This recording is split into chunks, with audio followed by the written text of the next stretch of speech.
quels sont les avantages et les inconvénients entre soit d'abord faire construire sa maison ou acheter une maison déjà existante, qui est déjà sortie de terre, qui est déjà toute construite, vite fait, bien fait.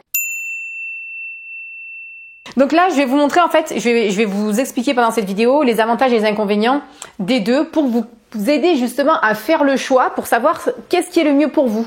Est-ce que vous sentez que votre cœur balance plutôt vers la construction ou plutôt vers l'ancien? C'est vraiment quelque chose qui revient souvent, qu'on me demande souvent et que les gens se demandent, hein, bien sûr, c'est tout à fait normal de dire ouais, ok, je fais construire, mais est-ce que ça vaut pas mieux le coup d'acheter vu ma situation? Donc voilà, je vais vous donner les avantages et les inconvénients de l'un et de l'autre. Donc pour moi, le premier avantage entre guillemets c'est même pas entre guillemets, hein, c'est un avantage d'acheter une maison déjà existante, c'est que en 3 mois l'affaire elle est réglée. Donc clairement, si vous êtes pressé, voilà, si pour X raison vous devez absolument emménager dans votre nouvelle résidence. Vous n'avez pas envie de partir en location, de vous embêter en attendant pendant la construction. Vous, tout ce que vous voulez, c'est une nouvelle maison. Tout de suite, maintenant, vous n'êtes pas du tout patient. Vous êtes le genre hyper impatient. Bah là, ok, il vaut peut-être mieux aller acheter dans l'ancien parce que c'est sûr que si vous faites construire votre maison, vous en avez au moins pour 1 an et demi, voire 2 ans maximum. Quand je dis 2 ans, ça dépend quand est-ce que vous commencez. Là, moi, je dis par rapport au moment où vous commencez à avoir l'idée et que vous commencez à démarcher. C'est pas la durée de la construction en elle-même. Donc voilà, on va dire que le temps d'un projet de construction moyen, c'est 1 an et demi. Donc, si vous êtes du genre impatient et que vous voulez votre maison tout de suite, il vaut mieux acheter dans l'ancien. En 3 mois, l'affaire elle est réglée. Ensuite, par contre, quand on fait construire une maison neuve, l'avantage c'est que elle est adaptée à vos besoins, aux besoins de votre famille, de la composition même de votre famille. Imaginons que vous avez besoin de 4-5 chambres. Dans l'ancien, ça va être compliqué de trouver 4-5 chambres. Il y en a beaucoup moins en fait, des maisons avec autant de chambres. Ou imaginons que vous avez absolument besoin, je sais pas, d'un atelier ou d'un espace pour recevoir de la clientèle parce que vous travaillez à domicile. Ça sera plus facile de construire la maison avec cet espace adapté. Ou encore, imaginons que vous avez vos parents qui vivent avec vous, qui sont âgés, ou vos enfants qui ont des enfants, qui sont en couple et vous voulez donc faire un achat de famille. Donc vous avez besoin vraiment de 2 maisons en une, entre guillemets, que ce soit bien séparé. Dans l'existant, ça va être plus difficile de trouver exactement ce que vous voulez. Dans le neuf, il suffit de dessiner donc le projet que vous souhaitez. Ou encore, si par exemple vous voulez vivre très longtemps dans cette maison et que vous avez décidé que c'était la maison de votre vie, alors après bien sûr, hein, on ne sait pas combien de temps on va rester, on ne sait pas ce que la vie nous réserve, ce qui peut nous arriver, autant des fois dans 5, 10 ans, 15 ans, vous avez revendu la maison. Mais voilà, si déjà vous à la base vous dites, voilà, moi c'est la maison de mes rêves, j'ai pas envie de me casser la tête à vendre, acheter, voilà, c'est vraiment la maison dans laquelle j'ai envie que mes enfants grandissent et que j'ai envie de vieillir. Eh bien, si vous souhaitez donc ce type de maison est une maison du coup plein pied. Pourquoi? Parce que quand on vieillit, en général, on peut avoir des problèmes de santé. On ne sait pas ce que la vie nous réserve. Eh bien, si vous cherchez une maison plein pied absolument, ça sera plus difficile de trouver dans l'existant, alors que dans le neuf, il suffit de décider, je veux une maison plein pied. Donc je pense que là, vous avez compris en fait que dans le neuf, c'est plus facile donc de dessiner, adapter à vos besoins à tous les niveaux, hein. Même si vous avez envie d'une maison à étage, mais qu'il vous faut une chambre en bas pour plus tard, au cas où. Transformer les pièces comme vous souhaitez. Dans l'ancien, on ne sait pas comment la maison est faite, on ne connaît pas les murs porteurs, comment ils sont faits. C'est plus compliqué, ça va engendrer des frais supplémentaires. Donc là, voilà, c'est vraiment le gros avantage par rapport à l'ancien au niveau de l'aménagement des espaces. Après, si par exemple vous n'êtes pas très bricoleur, que vous n'avez pas trop envie de réinjecter de l'argent dans votre maison, que vous avez envie de vous couvrir en fait, de vous protéger, contrairement aux idées reçues, faire construire une maison neuve vous apporte beaucoup plus de garanties pendant 10 ans que d'acheter dans l'existant. Bah ouais, quand on fait construire une maison neuve, si vous passez par un constructeur avec un contrat de construction de maison individuelle, donc votre maison elle est garantie 10 ans. Et il y a plusieurs garanties, je vais pas rentrer dans les détails, mais en gros, on a 10 ans la décennale, la dommage ouvrage, on est garanti 2 ans sur le, comment dire, sur tout l'équipement de la maison, tout ce qui est démontable. Et puis la première année, tout est garanti, c'est open bar, c'est l'assurance tout risque, le moindre pépin est pris en charge. Alors que là, vous achetez une maison existante, bien sûr, on va vous la vendre avec tous les diagnostics qui sont obligatoires. Selon l'année de la maison, on va avoir le diagnostic électrique, le gaz, enfin tout ce qui va avec. Et ce diagnostic-là, contrairement à ce que certains pourraient penser, qui ne travaillent pas, les personnes qui ne travaillent pas dans l'immobilier, c'est pas du tout une garantie comme quoi la maison elle est aux normes au niveau électrique. Hein. Et je sais de quoi je parle parce que quand j'ai acheté mon premier appartement, je l'ai bien compris que c'était pas ça parce que ça m'a coûté la peau du, on va pas dire. Hein. Donc vous avez compris. Et en fait, je vais éviter de dire des trucs qu'il faut pas pour pas me faire censurer mes vidéos. Et en fait, si vous voulez, quand on achète dans l'existant, donc on a les fameux diagnostics dont je vous parlais, qui eux vont en gros protéger le vendeur et dire attention, là c'est marqué, il y a le problème de différentiel de ci, différentiel de ça.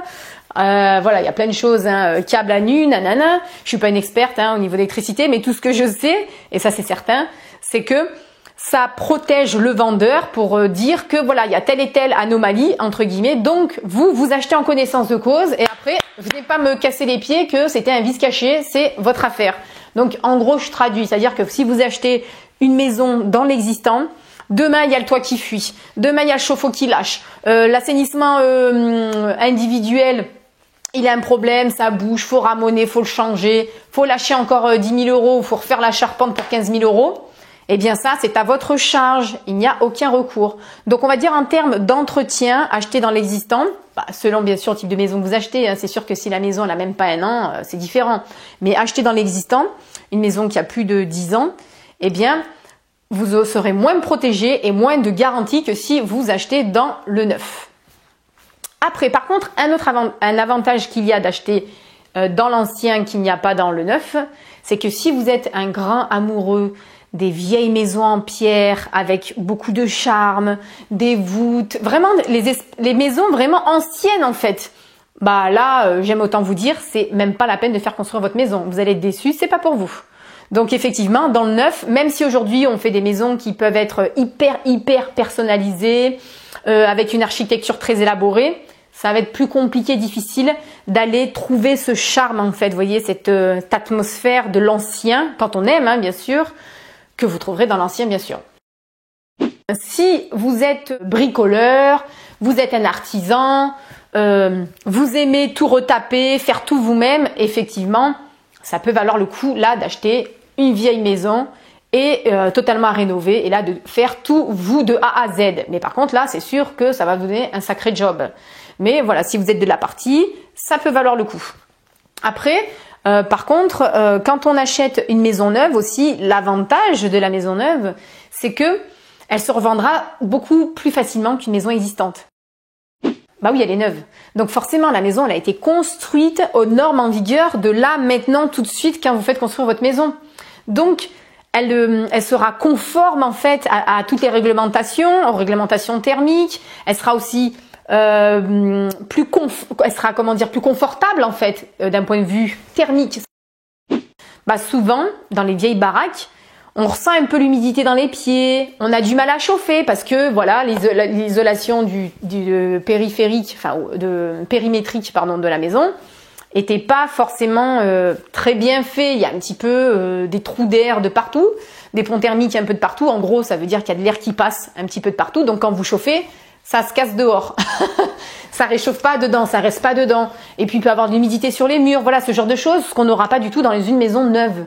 Et si vous êtes plutôt du genre frileux, si vous aimez marcher pieds nus, si vous aimez avoir un plancher chauffant, là faut aller sur neuf direct. Dans l'ancien, je vous vois mal acheter une maison qui est en bon état et dire tiens, je vais casser le carrelage, je vais démonter la baraque pour mettre un plancher chauffant. Non, personne ne le fait. Et en plus de ça, c'est vrai que non seulement on a un meilleur confort au niveau donc de l'isolation en fait, qui est bien plus performante, on n'a jamais froid, la maison elle est bien ventilée et en plus de ça, on contrôle mieux aussi ses factures énergétiques. Donc aujourd'hui, avec les systèmes qu'on a aujourd'hui, vous savez, de pompe à chaleur, RO, RR, je vais pas rentrer dans les détails, hein, mais en gros, c'est des systèmes écolos qui permettent de chauffer la maison à moindre coût. Eh bien là, on va pas se retrouver avec des factures de chauffage de 200 € par mois comme on peut avoir sur une maison de 100-120 mètres carrés qui est dans l'existant parce que soit elle est mal isolée, soit parce qu'elle est encore au fioul dans les années d'avant. Enfin voilà, du coup, on se retrouve à payer cher et en plus avoir toujours cette sensation de il fait un peu froid quoi, on est pas très bien. Donc ça vraiment c'est un gros avantage au niveau thermique d'acheter dans le neuf, de faire construire dans le neuf par rapport à l'existant. Quand vous faites construire une maison neuve, ça sera plus facile d'obtenir un prêt à taux zéro. Donc le prêt à taux zéro, c'est quoi? En gros, c'est une aide de l'État qui permet à certaines personnes, selon combien vous gagnez, combien vous avez gagné l'année dernière, et si vous n'avez pas été propriétaire sur les 2 dernières années, d'avoir un crédit gratuit. Donc je m'explique, imaginons que vous êtes éligible et que la banque donc fait tous ses calculs et dit que vous pouvez avoir 50 000 € gratuits. Donc ça veut dire que vous payez pas d'intérêt dessus. Eh bien, quand vous faites construire votre maison, vous êtes plus facilement éligible au PTZ, alors que quand vous achetez dans l'ancien, il y a des conditions à respecter. Les conditions, c'est quoi? C'est que quand vous achetez dans l'ancien, il faut que 25% du montant total de votre achat soit réinjecté en fait en travaux de rénovation dans votre maison et pas dans tous les travaux en plus, hein. C'est-à-dire que c'est dans des travaux de rénovation qui sont très spécifiques. Regardez, je revois là mes petites notes.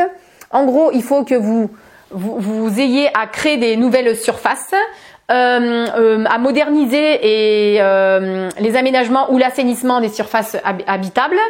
Et c'est pour des travaux d'économie d'énergie. Donc en gros, c'est quoi? Vous êtes éligible au PTZ dans l'ancien que si 25% du montant va dans des travaux de rénovation pour améliorer les performances énergétiques et agrandir la maison. En gros, hein, je rentre pas dans le détail. Et c'est seulement dans ces conditions-là, plus vos conditions de revenus, plus le fait que vous n'ayez pas été propriétaire sur ces 2 dernières années, que vous êtes éligible au prêt à taux zéro. Donc j'aime autant vous dire qu'il vaut mieux être bricoleur. Ça revient à ce que je vous disais tout à l'heure. Si vous êtes bricoleur, vous êtes dans le domaine, ça peut valoir le coup. Sinon, si c'est pas trop votre truc, laissez tomber.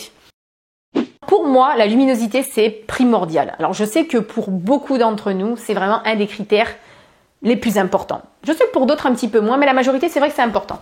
Et moi, j'aime les grandes baies vitrées, j'aime les grandes fenêtres et j'aime la luminosité, c'est indispensable. Alors là, je suis pas un super exemple de la luminosité parce que la nuit vient de tomber et je me suis dit, je vais quand même pas m'arrêter de faire ma vidéo juste parce qu'il fait nuit.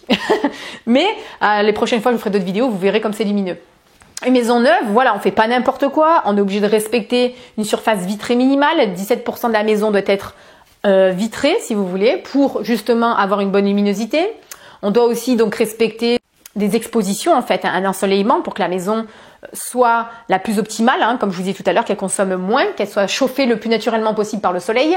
Et surtout, donc comme là j'étais en train de vous dire, c'est que quand vous achetez une maison neuve, vous êtes sûr que vous aurez une maison lumineuse. Quand vous achetez des anciennes maisons, souvent c'est avec des petites fenêtres, il y en a pas de partout, c'est assez sombre. Bon, même si on repeint, on peut gagner de la luminosité. Mais si vous vous demandez pas donc à faire des modifications, un permis, une déclaration de travaux et que vous vous lancez pas dans des travaux de dingue à faire une fenêtre par-ci par-là, vous pourrez jamais rendre la maison plus lumineuse. Donc ça c'est vraiment une grande différence entre faire une maison neuve et acheter dans l'ancien. Ah oui, j'ai oublié de vous dire, il n'y aura que vous qui habitez dedans. Alors, je sais pas, mais moi, c'est vrai que je suis pas trop emballée d'habiter dans une maison où je sais que la mamie, elle a décédé dedans, par exemple. Donc, je sais que personne ne veut ça. Mais parfois, il arrive qu'on achète ce type de maison parce que les propriétaires vont pas vous dire, en fait, ma grand-mère est décédée là-bas dans son lit. Enfin, vous voyez, moi, c'est pas trop mon truc.